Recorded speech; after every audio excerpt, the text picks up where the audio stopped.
Daniel, onde está o leão? Daniel, onde está o leão? Fala galera, está no ar o nosso Lição em Pauta dessa semana.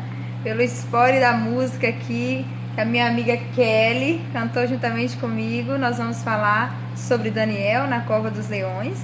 Antes da gente entrar propriamente na lição, quero apresentar para vocês esse livro aqui. É o livro de Daniel, uma profecia para o nosso tempo, que é o livro auxiliar da lição desse trimestre.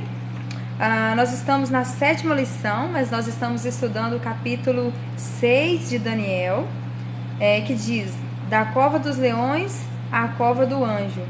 E o verso áureo diz assim: então os presidentes e os sátrapas procuravam a ocasião para acusar Daniel a respeito do reino, mas não puderam achá-la, nem culpa alguma, porque ele era fiel, e não se achava nele nenhum erro nem culpa. Nós aprendemos no capítulo 5 que Babilônia, ela perdeu o seu poder para o Império Medo-Pérsia. E houve uma colisão nesse império, e ficou Medo de um lado, Pérsia de outro, ficou Ciro de um lado e Dario do outro. E quando foi feita a questão da organização administrativa, ficou 120 sátrapas para governar ali as regiões, todo o processo administrativo, e esses 120 sátrapas seriam supervisionados por 3 presidentes, e um desses presidentes era Daniel.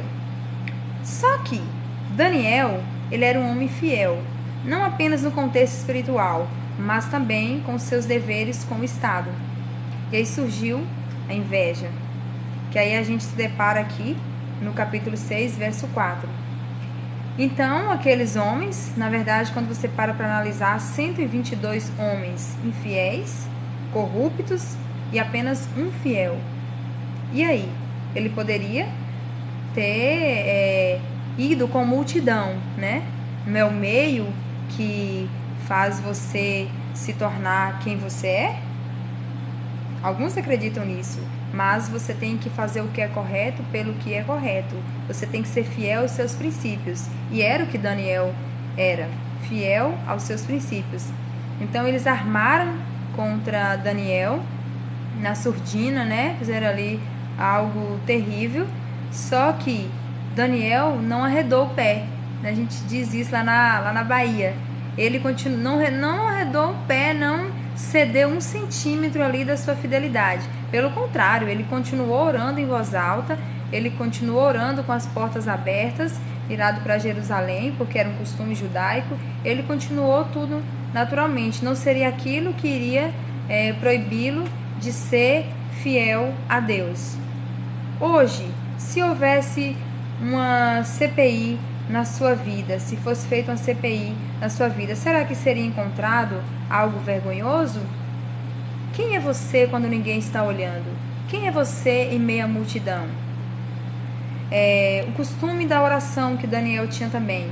Claro que Daniel orava o tempo todo, mas a oração, ela aproxima as pessoas de Deus e aproxima as pessoas das outras pessoas também. Outro ponto interessante é que Daniel, Deus livrou seu servo ali da cova dos leões.